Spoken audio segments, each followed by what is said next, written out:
Hello guys, welcome back to our channel. So இன்னைக்கு நம்ம இந்த வீடியோல என்ன பார்க்க போறோம் அப்படினு பாத்தீங்கன்னா நம்ம ட்ரேடிங் சைக்காலஜி பத்தி தாங்க பார்க்க போறோம். எஸ் கரெக்ட், ட்ரேடிங் சைக்காலஜி பத்தி தான். ஸோ இந்த ட்ரேடிங் சைக்காலஜி பத்தி நிறைய பேர் நீங்கள் வந்து ஃபேஸ் பண்ணுற ஒரு ப்ராப்ளம். ஓகே, ஒரு நிறைய பேர் நிறைய ப்ராப்ளம் வந்து ஃபேஸ் பண்ணுறீங்க. ஸோ அந்த ப்ராப்ளமில் நான் ஒரு 6 பாயிண்ட்ஸ் மட்டும் தான் நோட் டவுன் பண்ணி வச்சுருக்கேன். அந்த 6 பாயிண்ட்ஸை நான் ஃபுல் டீட்டெயிலாக எக்ஸ்பிளைன் பண்ணலாம் அப்படிங்கிற மாதிரி தான் இந்த வீடியோவில் சொல்ல போகிறேன். ஸோ வீடியோக்கு புதுசாக இருந்தீங்கன்னா மறக்காமல் போய் சேனலை போய் சப்ஸ்கிரைப் பண்ணிக்கிடுங்க. ஓகே, ஸோ தட் நான் போடுற வீடியோ வந்து உங்களுக்கு கரெக்டாக அப்டேட் வந்துக்கிட்டே இருக்கும்.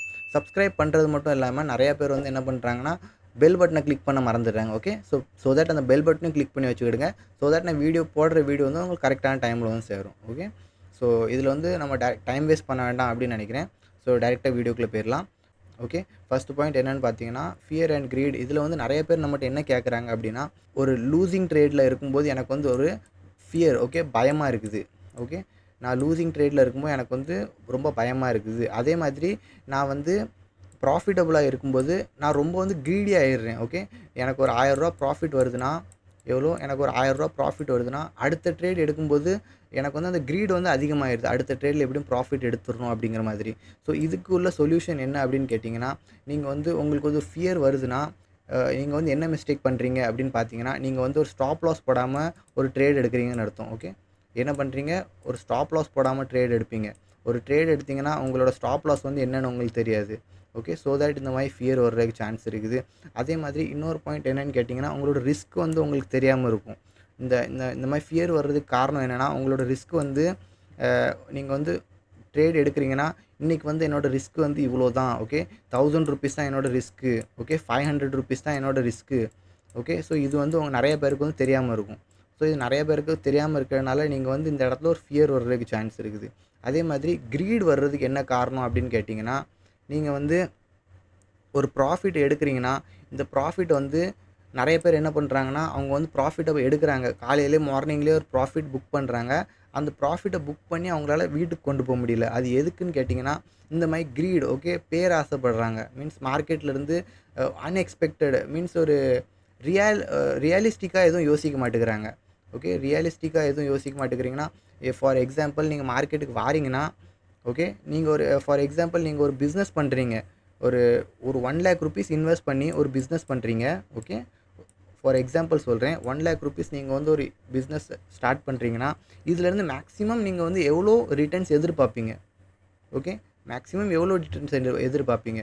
ஒரு மந்த்லி, ஒரு மாதத்துக்கு நீங்கள் எவ்வளோ ஒரு 10 to 20% நீங்கள் இதிலேருந்து எக்ஸ்பெக்ட் பண்ணலாம். எவ்வளோ? 10 to 20% எக்ஸ்பெக்ட் பண்ணலாம். ஓகே, ஸோ இது வந்து ரியலிஸ்டிக்.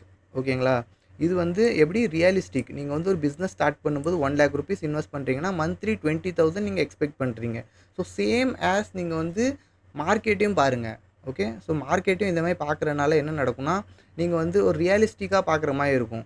மார்க்கெட்னால் எல்லோரும் என்ன நினைக்கிறாங்கன்னா, நீங்கள் வந்து வந்தோடனே காசு இதில் வந்து சம்பாதிச்சிடலாம். ஸோ காசு சம்பாதிச்சதுனால மீன்ஸ் அந்த க்ரீட் வந்து அப்படியே எல்லாத்துக்குமே அது வந்து அது நிறைய பேர் சோஷியல் மீடியாவில் பார்த்து அந்த மாதிரி க்ரீட்லாம் வர ஆரம்பிச்சிருது. ஓகே, இந்த மாதிரி ட்ரேடிங் பண்ணால் நம்ம வந்து சீக்கிரமாக சக்ஸஸ் பணக்காரன் ஆயிடலாம். ஓகே, ஸோ இது வந்து ரொம்ப தப்பான விஷயம். ஓகே, ஸோ இந்த விஷயத்தையும் கரெக்டாக மெயின்டைன் பண்ணிக்கிடுங்க. ஒரு ப்ராஃபிட் எடுக்கிறீங்கன்னா அந்த ப்ராஃபிட்டை கரெக்டாக லாக் பண்ணி நீங்கள் அதை வீட்டுக்கு கொண்டு போங்க. அதே மாதிரி நீங்கள் இன்றைக்கி ப்ராஃபிட்டபுளாக இருக்கிறீங்க. ஓகே, டுடே ப்ராஃபிட்டபுளாக இருக்கிறீங்க, நாளைக்கும் ப்ராஃபிட்டபுளாக இருக்கிறீங்க. ஸோ தட் நீங்கள் வந்து தேர்ட் டேவும் மார்க்கெட்டில் ட்ரேட் எடுக்கணும்னு அவசியம் இல்லை. ஓகேங்களா, நீங்கள் வந்து தேர்ட் டேவும் மார்க்கெட்டில் ட்ரேட் எடுக்கணும்னு அவசியம் இல்லை. நீங்கள் தேர்ட் டே வந்து அந்த காசை விட்ரால் பண்ண கற்றுக்கிடுங்க. ஓகே, ஸோ அந்த விட்ரால் பண்ண கற்றுக்கிட்டிங்கன்னா நீங்கள் வந்து அதிகமான சான்ஸ் என்ன இருக்குன்னா, இந்த ப்ராஃபிட்டை லாக் பண்ணி வீட்டுக்கு கொண்டு போவீங்க. ஓகே, ஸோ செகண்ட் பாயிண்ட் என்ன அப்படின்னு பார்த்தோம்னா, செகண்ட் பாயிண்ட் வந்து நிறைய பேருக்கு ஆக்சுவலாக லாஸ்ட் வீடியோலும் சொல்லியிருப்பேன். ஓகே, ஏன்னா இது வந்து எல்லா வீடியோலும் சொல்கிற ஒரு டாபிக் தான். ஓகே, இந்த விஷயத்தை நிறைய பேர் வந்து ஃபாலோ பண்ண மாட்டேங்கிறாங்க. ஓகே, செகண்ட் பாயிண்ட் வந்து டிசிப்ளின். ஓகே, நிறைய பேர் கேட்குறாங்க, என்னால் வந்து இந்த டிசிப்ளின் வந்து மெயின்டைன் பண்ண முடியல. என்னோடய ட்ரேடிங் பிளானை வந்து டிசிப்ளின் வந்து மெயின்டைன் பண்ண முடியல. ட்ரேடிங் பிளான்ஸை வந்து என்னால் ஃபாலோ பண்ண முடியல. ஓகே, ஸோ இதுக்கு நான் என்ன பண்ணேன் அப்படிங்கிற மாதிரி நிறைய பேர் கேட்குறாங்க. இம்பல்சிவ் டிசிஷன் எடுக்க வேண்டியது இருக்குது. மார்க்கெட் வந்து ஒரு இந்த மாதிரி ஃப்ளக்சுவேட் ஆகும், இந்த மாதிரி வாலடைல் மார்க்கெட்டில் இருக்கும்போது என்னால் வந்து கண்ட்ரோல் பண்ண முடியல என்னோடய டிசிப்ளின் அப்படிங்கிற மாதிரி தான் நிறைய பேர் சொல்கிறாங்க. ஸோ இதுக்கு நான் ஒரே ஒரு சின்னதாக ஒரு எக்ஸாம்பிள் தான் சொல்கிறேன். ஒரு எக்ஸாம்பிள் சொல்கிறேன். எண்ணெய் எறிந்தால் படத்தில் தலை ஒரு டயலாக் சொல்லுவார். ஓகே, என்ன சொல்லுவார்னா, கோர்ட்டுக்கு இந்த பக்கம் நான் நல்லவன், கோர்ட்டுக்கு இந்த பக்கம் நான் கெட்டவன். ஓகே, இப்படிங்கிற மாதிரி ஒரு டயலாக் சொல்லுவார். ஸோ இது உண்மைதாங்க. நீங்கள் கோர்ட்டுக்கு இந்த பக்கம் இருக்கிற வரை நீங்கள் வந்து சேஃபாக இருக்கீங்க. ஓகே, நீங்கள் வந்து உங்களுக்கு ஒரு ரூல்ஸை க்ரியேட் பண்ணுறீங்க. இந்த ரூல்ஸை வந்து நீங்கள் கரெக்டாக ஃபாலோ பண்ணுறீங்க. ஸோ டிசிப்ளினில் நீங்கள் என்னென்ன ரூல்ஸ் அப்படிங்கிற மாதிரி நீங்கள் கேட்டிங்கன்னா, நான் வந்து லாஸ்ட் வீடியோவிலும் சொல்லியிருப்பேன். ஓகே, டிசிப்ளினில் வந்து லைக் வந்து நீங்கள் வந்து உங்களோட ட்ரேடிங் பிளான். ஓகே, நீங்கள் வந்து ஒரு நாளைக்கு ஒரு நாளைக்கு நான் 2 ட்ரேடு தான் எடுப்பேன். ஓகே, ஒரு நாளைக்கு 2 ட்ரேடு தான் எடுப்பேன். ஒரு நாளைக்குனா என்னோடய லாஸ் வந்து ₹1000 ஒரு நாளைக்கு. ஸோ ஓகே, இது வந்து நீங்கள் ஃபிக்ஸ் பண்ணி வச்சுக்கிடணும். அதே மாதிரி தான் லைக் டிசிப்ளின் வந்து நீங்கள் வந்து ட்ரேடிங்கில் மட்டும் பண்ணக்கூடாது. நீங்கள் வந்து நிறைய பேர் நான் நிறைய பேர் நானே பார்த்துருக்குறேன். காலையில் எந்திரிச்ச உடனே அவங்க வந்து என்ன பண்ணுவாங்கன்னா, சிஸ்டமில் வந்து உட்காந்துருவாங்க. ட்ரேட் நம்ம செட்டப் வருதோ இல்லையோ ட்ரேட் எடுத்துருவாங்க. ஓகே, ஃபஸ்ட்டு ட்ரேட் எடுத்துருவாங்க. ஸோ இது வந்து எப்படின்னா ஒரு டிசிப்ளின் கிடையாது. நீங்கள் வந்து காலையில் எந்திரிக்கிங்கன்னா எந்திரிச்சு கரெக்டாக அவங்க குளிச்சுட்டு மீன்ஸ் இந்த மாதிரி ஃப்ரெஷ் ஆகிட்டு எல்லாம் அதுக்கப்புறம் வாங்க. அதுக்கப்புறம் வந்து ஒரு செட்டப்பை ஓப்பன் பண்ணுங்கள். ஒரு டைம் கொடுங்க மார்க்கெட்டுக்கு. ஓகே, நீங்கள் வந்தோடனே இங்கே வந்து நீங்கள் டைரெக்டாக வந்து உட்காந்துடாதீங்க. நீங்கள் ஜஸ்ட் ஒரு சின்னதாக டைம் கொடுங்க. டிசிப்ளினாக இருங்க. ஓகே, டிசிப்ளினை எப்போ நீங்கள் டிசிப்ளினை க்ராஸ் பண்ணுறீங்களோ அப்போ வந்து நீங்கள் என்ன பண்ண ஆரம்பிச்சிடுறீங்க, ஒரு லாஸ் மேக் பண்ண ஆரம்பிச்சிடுறீங்க. ஓகே, ஸோ டிசிப்ளினை கரெக்டாக நீங்கள் ஃபாலோ பண்ணாலே ஓரளவுக்கு நீங்கள் வந்து என்ன பண்ணலாம், இந்த அதிகமான இந்த லாஸ் மேக்கிங் ட்ரேட்ஸ் வந்து நம்ம வந்து இக்னோர் பண்ண முடியும் நம்மளால். So discipline in the sense நீங்கள் ட்ரேடிங்கில் மட்டும் இல்லை, நீங்கள் வந்து உங்கள் பர்சனல் லைஃப்லையும் டிசிப்ளினாக இருக்கணும். ஓகே, நீங்கள் பர்சனல் லைஃப்லையும் எவ்வளோ டிசிப்ளினாக இருக்கீங்களோ அவ்வளோத்துக்குள்ள உங்களோட ட்ரேடிங்கில் வந்து ரொம்ப இம்பேக்ட் பண்ணும். ஓகே, தேர்ட் பாயிண்ட் நம்ம என்னென்னு பார்த்தோம்னா, தேர்ட் பாயிண்ட் வந்து நம்ம ரிஸ்க் மேனேஜ்மெண்ட் பற்றி தான் பார்க்க போகிறோம். ஸோ நிறைய பேர் வந்து என்ன கேட்குறாங்கன்னா, ரிஸ்க் மேனேஜ்மெண்ட் பண்ணி நான் வந்து எப்படி என்னோடய கேபிட்டல் வந்து சேவ் பண்ண முடியும். ஓகே, ரிஸ்க் மேனேஜ்மெண்ட் பண்ணி நான் எப்படி என்னோடய கேபிட்டலை ப்ரொடெக்ட் பண்ண முடியும். ஸோ என்னோடய கேபிட்டல் கேபிட்டலை ப்ரொடெக்ட் பண்ணிட்டோம்னா நான் வந்து சைக்காலஜி லெவல்லையும் நான் வந்து சைக்காலஜி லெவல்லையும் பெருசாக இம்பேக்ட் ஆக மாட்டேன். ஓகே, ஸோ இது ரொம்ப கரெக்டான விஷயம் தான். நீங்கள் வந்து உங்கள் ரிஸ்க் மேனேஜ்மெண்ட்டை கரெக்டாக பண்ணினீங்கன்னா நீங்கள் வந்து சைக்காலஜி லெவலில் வந்து இம்பேக்ட் ஆக மாட்டீங்க. ஸோ அதை எப்படி பண்ணுறது அப்படின்னு கேட்டிங்கன்னா, நீங்கள் கரெக்டாக risk management in the sense நீங்கள் வந்து ட்ரேட் எடுக்க வாரீங்கன்னா, நீங்கள் வந்து உங்கள் அக்கௌண்ட்டில் வந்து ஃபஸ்ட்டு திங் நீங்கள் பண்ண வேண்டிய விஷயம் என்னென்னா, நீங்கள் வந்து ஒரு கேபிட்டல் வச்சுருப்பீங்க. உங்ககிட்ட ஒரு கேபிட்டல் இருக்கும். ஓகே, 1 lakh 2 lakhs அப்படிங்கிற மாதிரி ஒரு மினிமம் கேபிட்டல் இருக்கும். அந்த கேபிட்டலை வந்து எப்போவுமே நீங்கள் ஒரு 10 டைம்ஸாக டிவைட் பண்ணி வச்சுருங்க. ஓகே, எப்படி ஒரு 10 டைம்ஸாக டிவைட் பண்ணி வைக்கிறனால இதில் வந்து என்ன நடக்கும்னா, 10 டைம்ஸாக டிவைட் பண்ணி வைக்கும்போது 1 lakh rupees உங்கள் கேபிட்டல் இருக்குன்னா, இதில் வந்து நீங்கள் ₹10,000 மட்டும் நீங்கள் ட்ரேடிங் அக்கௌண்ட்டுக்கு கொண்டு வாங்க. ஓகே, புரியுதா உங்களுக்கு நான் சொல்கிற விஷயம்? ஓகே, ரிஸ்க் மேனேஜ்மெண்ட்டில் வந்து இந்த ஒரு விஷயம் நீங்கள் ரிஸ்க் மேனேஜ்மெண்ட்டில் பண்ணிட்டா கூட நீங்கள் வந்து ஆல்மோஸ்ட் வந்து நீங்கள் ட்ரேடிங்கில் பெருசாக எதுவும் பண்ண தேவையில்லை. ரிஸ்க் மேனேஜ்மெண்ட்டில் நீங்கள் வந்து இந்த மாதிரி கேபிட்டல் வந்து 10,000 மட்டும் அக்கௌண்ட்டில் ஆட் பண்ணிக்கிடுங்க. 10,000 ஆட் பண்ணி இதுக்கடுத்து இதில் வந்து நீங்கள் என்ன பண்ணுறீங்க, ஒரு நாளைக்கு ஓவரால் கேபிட்டலில் நீங்கள் வந்து 2% மாதிரி ரிஸ்க் எடுத்து நீங்கள் வந்து ஒர்க் பண்ணலாம். ஓகே, ஸோ இந்த மாதிரி 2% ரிஸ்க் எடுக்கிறனால என்ன நடக்கும் அப்படின்னு கேட்டிங்கன்னா, நீங்கள் வந்து சைக்காலஜி லெவலில் வந்து இம்பேக்ட் ஆக மாட்டீங்க. ஓகே, சைக்காலஜி லெவலில் வந்து இம்பேக்ட் ஆக மாட்டீங்க. பிகாஸ் உங்களோட லாஸஸ் வந்து எவ்வளோ இருக்கும் அப்படின்னு கேட்டிங்கன்னா, இப்போ 1 lakhக்கு 2%னா என்ன இருக்கும், ஒரு மேக்ஸிமம் ₹2,000 இருக்கும். இப்போ ₹10,000 வெறும் ₹2,000 போகுது அப்படிங்கிற பட்சத்தில் நீங்கள் வந்து உங்களுக்கு ஒரு பெருசாக ஒரு லாஸ் வந்து தெரியாது உங்களுக்கு. ஓகே, ஸோ எப்போவுமே நீங்கள் இந்த ரிஸ்க் மேனேஜ்மெண்ட்டில் இந்த ஒரு விஷயத்தை மட்டும் நீங்கள் கரெக்டாக ஃபாலோ பண்ணிட்டீங்க அப்படின்னா, நீங்கள் வந்து உங்களோட லாஸ் வந்து எப்போவுமே பெருசாக இருக்காது. ஓகே, ஃபோர்த் பாயிண்ட் வந்து நிறைய பேர் பண்ணுற விஷயம் தான். ஓகே, நிறைய பேர் பண்ணுற விஷயம் தான், நிறைய பேர் கேட்குற விஷயமும் இதுதான். ஓகே, ஓவர் ட்ரேடிங்லேருந்து நான் எப்படி வந்து இது பண்ணுறது, என்ன வந்து ரிலீஃப் பண்ணுறது, ஓவர் ட்ரேடிங் பண்ணுறேன்னா நான் இந்த மிஸ்டேக் வந்து ஏன் இந்த இடத்த நான் வந்து ஓவர் ட்ரேடிங் பண்ணுறேன் அப்படிங்கிற மாதிரி எனக்கு வந்து ஒரு இது கொடுங்க, ஒரு சொல்யூஷன் மாதிரி கொடுங்க. ஸோ தட் நான் இந்த ஓவர் ட்ரேடிங் வந்து என்னோட ஸ்டாப் பண்ணி நான் வந்து ப்ராஃபிட்டபிள் ஜர்னியை நான் வந்து ஸ்டார்ட் பண்ண முடியும் அப்படின்னு கேட்குறீங்க. ஓகே, ஸோ நீங்கள் ஓவர் ட்ரேடிங் பண்ணுறீங்கன்னா, இதில் வந்து நீங்கள் ஃபஸ்ட்டு மிஸ்டேக் என்ன பண்ணுறீங்க அப்படின்னா, நீங்கள் வந்து ஒரு செட்டப்பை ஃபாலோ பண்ண மாட்டீங்க. ஓகே, நீங்கள் ஒரு ஸ்ட்ராட்டஜியை ஃபாலோ பண்ண மாட்டீங்க. ஓகே, நீங்கள் வந்து மார்க்கெட்டில் எதுவுமே ஃபாலோ பண்ண மாட்டீங்க. நீங்கள் வந்து ரேண்டம் ட்ரேட்ஸ் எடுக்க ஆரம்பிச்சிருவீங்க. என்ன சொல்கிறேன், ரேண்டம் ட்ரேட்ஸ் எடுக்க ஆரம்பிச்சிருவீங்க. அதுக்கப்புறம் உங்களுக்கு ஒரு ரிஸ்க் ரிவார்ட்னா என்னன்னு தெரியாது. ஓகே, ஆர்ஆர்னா என்னன்னு தெரியாது, ரிஸ்க் ரிவார்ட்னா என்னன்னு தெரியாது. ஸோ இதெல்லாம் தெரியாமல் நீங்கள் வந்து வர்றதுனால தான் நீங்கள் வந்து ஓவர் ட்ரேடிங்னு இந்த ட்ராப்குள்ளே வந்து மாட்டுறீங்க.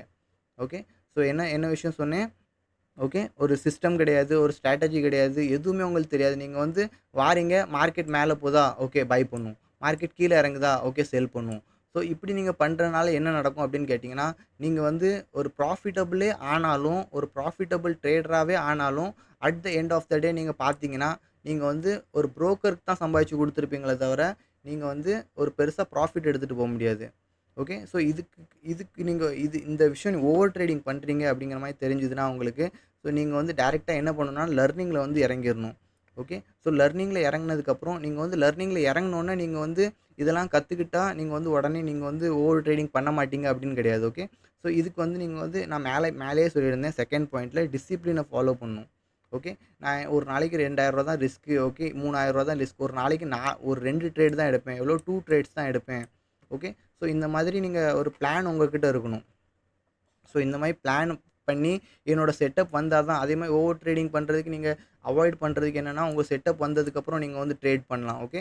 ஸோ இத நீங்க ஃபாலோ பண்ணி வச்சுக்கலாம். என்னோட செட்டப் வந்ததுக்கப்புறம் நான் வந்து ட்ரேட் எடுப்பேன். ஓகே. என்னோட ரிஸ்க் மேனேஜ்மென்ட்ட கரெக்ட்டா பண்ணுவேன். ஓகே. ரிஸ்க் ரிவார்ட் வந்து நான் ஒரு ஒரு ட்ரேட்ல வந்து ரூ. 1000 ரிஸ்க் எடுக்கிறேன்னா, ஸோ என்னோட ரிவார்ட் வந்து மேக்ஸிமம் ₹3000 என்னோட ரிவார்டா இருக்கும். ஓகே. இந்த விஷயத்த நீங்க ஃபாலோ பண்ணீங்கன்னா, லைக் நீங்க ஓவர் ட்ரேடிங்லேருந்து லைக் வந்து நீங்க வந்து ரிலீஃப் ஆகுறதுக்கு அதிகமான சான்ஸ் இருக்குது. ஓகே. ஓகே. ஸ்டேயிங் ஃபோக்கஸ்ல வந்து நம்ம வந்து நெறைய பேருக்கு வந்து இப்போ ஒரு ட்ரேடரா இருக்கிறவங்க நெறைய பேர் என்ன பண்ணுவாங்கன்னா, அவங்களோட ஃபோக்கஸ் வந்து ஒரு இடத்துல இருக்கவே இருக்காது. ஓகே. அவங்களோட ஃபோக்கஸ் வந்து எப்பவுமே ஒரு இடத்துலயே இருக்காது. ஏன்னா, அவங்க வந்து ஒரு ட்ரேட் எடுக்கிற இடம் வந்து ஒரு எப்படி இருக்கும்? ஒரு பப்ளிக் பிளேஸ்ல உட்காந்து ட்ரேட் எடுக்கிறவங்களா இருப்பாங்க. ஓகே. ஸோ நீங்க ஒரு ட்ரேடர்னா நீங்க ஒரு ட்ரேடரா இருக்கீங்கன்னா, நீங்க வந்து உங்களுக்கு ஒரு கரெக்ட்டான சிஸ்டம் இருக்கணும். ஓகே. கரெக்ட்டான சிஸ்டம் இருக்கணும். கரெக்ட்டான செட்டப் இருக்கணும். நீங்க வந்து ட்ரேட் எடுக்கிறதுக்கு கரெக்ட்டான சிஸ்டம், கரெக்ட்டான செட்டப். அதே மாதிரி நீங்க வந்து நான் வந்து லாஸ்ட் பாயிண்ட்லயே சொல்லியிருந்தேன். இந்த டிசிப்ளின்லயே சொல்லியிருந்தேன். ஓகே. டிசிப்ளின்ல ஆல்மோஸ்ட் வந்து எல்லா பாயிண்ட்ஸும் கவர் ஆயிரும். ஓகே. ஸோ இருந்தாலும் நான் இதில ஸ்டேயிங் ஃபோக்கஸ்லயும் உங்களுக்கு சொல்லிடுறேன். அ நெறைய பேர் என்ன பண்ணுவாங்கன்னா, ட்ரேட் எடுத்ததுக்கப்புறம் அவங்க வந்து சார்ட்ட யாருமே பார்க்க மாட்டாங்க. எப்படி? சார்ட்ட வந்து நெறைய பேர் பார்க்கிறதே கிடையாது. ஸோ சார்ட் பார்க்கிறதுக்கு பதிலா அவங்க வந்து என்ன பண்ணுவாங்கன்னா, அவங்க வந்து பிஎன்எல் பார்ப்பாங்க.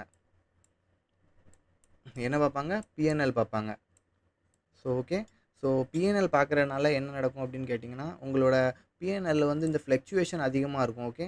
ஒரு மார்க்கெட்ல வந்து எப்படின்னா, ஒரு ஃப்ளக்சுவேஷன் அதிகமா இருக்கிறதுக்கு காரணம் என்ன அப்படின்னு பார்த்தீங்கன்னா, இந்த பிஎன்எல் பார்க்கிறனால நீங்க வந்து உங்க ஃபோக்கஸ்ல நீங்க உங்க ட்ரேடிங் பிளான்ல இருந்து நீங்க வெளிய வர்றதுக்கு அதிகமான சான்ஸ் இருக்கு. நீங்க வந்து உங்களோட எக்ஸிட் பாயிண்ட் இங்க இருக்கும். ஆனா நீங்க வந்து எக்ஸிட் வந்து இந்த இடத்துலயே எக்ஸிட் பண்ணிருவீங்க. மார்க்கெட் வந்து உங்க ஃபேவர்ல போய்க்கிட்டு இருக்கிற மாரி தெரியும். இந்த இடத்துல வந்து எக்ஸிட் பண்ணிருவீங்க. ஓகே. ஸோ நீங்க வந்து ட்ரேடிங் பிளான ஃபாலோ பண்ணாம இருப்பீங்க. ஸோ பிஎன்எல் பார்க்குறனால என்னென்ன நெகட்டிவ் வரும் அப்படின்னு பார்த்தீங்கன்னா, இந்த மாதிரி நீங்க வந்து ஒரு ட்ரேட்ல வந்து சீக்கிரமா எக்ஸிட் ஆகுற மாரி இருக்கும். ரூ. 1000 ப்ராஃபிட் காமிச்சுக்கிட்டு இருக்கும். திடீர்னு அது வந்து குறைஞ்சு ரூ. 500 ஆயிரும். பட் ட்ரேடிங் சார்ட்ட பார்த்தீங்கன்னா, அந்த சார்ட்ல உங்களுக்கு தெரியும். ஓகே. இந்த இடத்துலருந்து மார்க்கெட் மேல தான் போவும் அப்படிங்கிற மாதிரி உங்களுக்கு கன்ஃபர்மேஷன் தெரியும். பட் வந்து நம்ம பண்ற தப்பு நம்ம வந்து பிஎன்எல் பார்த்துக்கிட்டு இருப்போம். ஓகே. பிஎன்எல் பார்த்துக்கிட்டு இருப்போம். ப்ளஸ் நம்ம வந்து ஒரு நெறையா டிப்ஸ் டெலிகிராம் சேனல் வந்து ஃபாலோ பண்ணி வச்சிருப்போம். ஓகே. டெலிகிராம் சேனல் நெறைய பேர் வந்து டிப்ஸு ப்ரொவைட் பண்ணுவாங்க அப்படிங்கிற மாதிரி அவங்க டிப்ஸ் சேனல வந்து ஃபாலோ பண்ணி வச்சிருப்போம். அவங்க வந்து எப்பவும் டிப்ஸு குடுப்பாங்க. எந்த எந்த இடத்துல பை சொல்லுவாங்க, எந்த இடத்துல செல் சொல்லுவாங்க. மீன்ஸ் அப்படிங்கிற மாரி நெறைய பேரு டிஸ்ட்ராக்ஷனா இருப்போம். ஸோ இதில வந்து ஸ்டேயிங் ஃபோக்கஸா இருக்கிறதுக்கு நம்ம என்ன பண்ணணும்னா, நம்ம வந்து சார்ட்ட பார்க்கணும். ட்ரேட் பண்ணும்போது நம்ம வந்து சார்ட்ட பார்க்க கத்துக்கணும். ஸோ சார்ட் பார்க்கும்போது நமக்கு வந்து ஓரளவுக்கு எல்லா விஷயமும் நமக்கு வந்து கிளியர் ஆயிரும். ஓகே. ஓகே. 6த் பாயிண்ட் என்னன்னு பார்த்தீங்கன்னா, நெறைய பேர் கேட்கறது தான் லர்னிங் ஃப்ரம் மிஸ்டேக்ஸ். ஸோ இதில வந்து நெறைய பேர் கேட்கறது, நான் வந்து எப்படி என்னோட மிஸ்டேக்ல இருந்து நான் வந்து கத்துக்கிட முடியும்? அப்படிங்கிற மாரி நெறைய பேர் கேட்கறாங்க. ஸோ இத வந்து நீங்க என்ன பண்ணலாம் அப்படின்னு கேட்டீங்கன்னா, ஃபர்ஸ்ட் பாயிண்ட் நீங்க வந்து இந்த மிஸ்டேக்ல இருந்து எப்படி நீங்க கத்துக்கிட முடியும் அப்படின்னு கேட்டீங்கன்னா, அதுக்கு நீங்க பண்ண வேண்டிய விஷயம் என்னன்னு கேட்டீங்கன்னா, நீங்க வந்து உங்க ட்ரேடிங் ஜர்னல மெயின்டெயின் பண்ணணும். ஓகே. என்னது? ட்ரேடிங் ஜர்னல வந்து மெயின்டெயின் பண்ணணும். ட்ரேடிங் ஜர்னல்லாம் என்னன்னே நெறைய பேருக்கு தெரியாது. ஓகே. ட்ரேடிங் ஜர்னல்னா, நீங்க இன்னைக்கு ஒரு ட்ரேட் எடுக்கிறீங்கன்னா, ஓகே. நீங்க ஒரு இன்னைக்கு நான் வந்து இன்னைக்கு இந்த பிரைஸ்ல வந்து ட்ரேட் எடுத்திருக்கிறேன். ஓகே. இந்த டைம்க்கு இந்த கேண்டல்ல பார்த்து நான் இந்த இடத்துல ஒரு பை சைடு போயிருக்கிறேன். ஓகே. நான் இந்த இடத்துல ஒரு பை பண்ணியிருக்கிறேன். நான் இந்த டைம்ல ஒரு செல் பண்ணியிருக்கிறேன். ஓகே. நான் இந்த பை பண்ணதுக்கு என்னோட ரீசன் என்ன? ஓகே. நான் எந்த விஷயத்த பார்த்து பை பண்ணேன்? ஓகே. நான் எத பார்த்து இந்த இடத்துல செல் பண்ணேன்? நான் வந்து கரெக்ட்டான டார்கெட் புக் பண்ணேனா? நான் வந்து கரெக்ட்டான ஸ்டாப் லாஸ் பிளேஸ் பண்ணேனா? ஓகே. நான் ட்ரேடிங் எடுத்தேனா, இந்த இடத்துல என்னோட கரெக்ட்டான ஸ்டாப் லாஸ் பிளேஸ் பண்ணேனா? ஓகே. ஸோ இதெல்லாம் வந்து சின்ன சின்ன மிஸ்டேக். ஓகே. இது வந்து நெறைய பேர் வந்து ஃபாலோ பண்றது கிடையாது. இத வந்து நீங்க 1 நாள், 2 நாள் பண்ணா நீங்க வந்து சக்சஸ் ஆக முடியாது. இத வந்து நீங்க கன்டினியூஸா பண்ணணும். கன்டினியூஸ் மீன்ஸ் நீங்க லர்னிங் பண்ற பீரியட் ஃபுல்லா இந்த இது வந்து ட்ரேடிங் ஜர்னல கரெக்ட்டா மெயின்டெயின் பண்ணணும். ஏன்னு கேட்டீங்கன்னா, அப்பந்தான் உங்களோட மிஸ்டேக் வந்து என்ன பண்றீங்க அப்படிங்கிற மாரி உங்களுக்கு தெரிய வரும். ஓகே. நெறைய பேர் சின்ன மிஸ்டேக் தான் பண்ணுவாங்க. சின்ன மிஸ்டேக் இன் த சென்ஸ் அவங்க வந்து ஃபோமோல ட்ரேட் எடுத்துருவாங்க. மீன்ஸ் அவங்களோட செட்டப் வந்து ஃபார்ம் ஆயிருக்காது. ஓகே. ஃபோமோல ட்ரேட் எடுத்துருவாங்க. மீன்ஸ் அந்த என்ட்ரி மிஸ் ஆயிறக்கூடாது. ஓகே. இப்போ ஃபார் எக்ஸாம்பிள் இந்த இடத்துல ஒரு பிரேக் அவுட் நடக்குதுன்னா அவங்க வந்து இந்த ரீடெஸ்ட் வர வெயிட் பண்ண மாட்டாங்க. எப்படி? இந்த ரீடெஸ்ட் வர வெயிட் பண்ண மாட்டாங்க. அவங்க வந்து இந்த இந்த கேண்டல்லயே அவங்க வந்து ட்ரேட் எடுத்துறணும் அப்படின்னு நெனைப்பாங்க. பட் இந்த இடத்துல ட்ரேட் மிஸ் ஆயிட்டனோன அவங்க என்ன பண்ணுவாங்க, இந்த மாரி இடத்துல ட்ரேட் எடுத்துருவாங்க. ஸோ இந்த இடத்துல ட்ரேட் எடுக்கும்போது என்ன நடக்கும் அப்படின்னு கேட்டீங்கன்னா, மார்க்கெட் வந்து கீழ வரும். ஸோ கீழ வந்ததுக்கப்புறம் அவங்க ஸ்டாப் லாஸ் கிட்ட வந்தோனே அவங்க வந்து பயந்து வந்து எக்ஸிட் பண்ணிருவாங்க. மீன்ஸ் இந்த மாரி மிஸ்டேக் பண்றதுனால தான் அவங்க வந்து ட்ரேடிங்ல வந்து ஜர்னல் மெயின்டெயின் பண்ணாம இருக்கிறனால அவங்க வந்து அதிகமா லாஸ் பண்ற ட்ரேடரா மாறுறதுக்கு வாய்ப்பு இருக்குது. ஓகே. ஸோ லாஸ்ட் பாயிண்ட் வந்து கரெக்ட்டா பார்த்துக்கிடுங்க. ட்ரேடிங் ஜர்னல மெயின்டெயின் பண்ணுங்க. லாஸஸ் வரும்போது learn from the mistake. Okay. நீங்க வந்து எப்போ வந்து உங்க மிஸ்டேக்ல கத்துக்கிடுவீங்கன்னா, நீங்க வந்து கரெக்ட்டா நீங்க வந்து உங்க நோட் டவுன் பண்ணி வைக்கும்போது மட்டும் தான், இந்த மாரி மிஸ்டேக் நான் எந்த இடத்துல மிஸ்டேக் பண்றேன் அப்படின்னு உங்க நோட் பண்ணி வைக்கும்போது தான், அத நோட் பண்ணி வச்சு, நீங்க வந்து மார்க்கெட் முடிஞ்ச உடனே நான் இந்த இடத்துல எதுக்கு ட்ரேட் எடுத்தேன்? உங்களுக்கு நீங்களே கொஸ்டின் கேளுங்க. ஓகே. நீங்க வந்து உங்களுக்கு நீங்களே கொஸ்டின் கேளுங்க. நான் இந்த இடத்துல ஏன் ட்ரேட் எடுத்தேன்? இந்த ட்ரேட்லருந்து ஏன் சீக்கிரமா எக்ஸிட் ஆவுனேன்? அப்படிங்கிற மாரி உங்களுக்கு நீங்களே கொஸ்டின் கேளுங்க. உங்களுக்கு நீங்களே உங்களுக்குள்ளேயே ஒரு ஆன்ஸர் உங்களுக்குள்ள தான் ஆன்ஸர் இருக்குது. ஓகே. நீங்க வந்து ஒரு ட்ரேடிங் ஜர்னல மெயின்டெயின் பண்றீங்கன்னா, கண்டிப்பா அதுக்குள்ள ஆன்ஸர் உங்ககிட்ட தான் இருக்குது. ஸோ, அடுத்த தடவ இந்த மாரி மிஸ்டேக் வரும்போது நீங்க வந்து இந்த மிஸ்டேக் இக்னோர் பண்றதுக்கு வாய்ப்பு இருக்குது. ஓகே. ஸோ, நான் சொல்ல நெனச்சது இந்த 6 பாயிண்ட்ஸ் மட்டும் தான். ஓகே. ஸோ, இந்த 6 பாயிண்ட்ஸ நீங்க வந்து ஓவர் கம் பண்ணி வந்துட்டீங்கன்னா, நீங்க வந்து ட்ரேடிங்ல வந்து சக்சஸ்ஃபுல் ஆவறதுக்கு அதிகமான சான்ஸ் இருக்குது. ஓகே. ஸோ, வீடியோ பிடிச்சிருந்துச்சுன்னா மறக்காம லைக் பண்ணுங்க, ஷேர் பண்ணுங்க. ஓகே. ஸோ, இதே மாதிரி நம்ம லைவ் ட்ரேடிங்ல நீங்க பார்க்காம இருந்தீங்கன்னா, நம்ம லைவ் ட்ரேட்லயும் வந்து நீங்க ட்ரேட் பண்ணலாம். ஓகே. ஸோ, அன்டில் தென் பாய். ஓகே.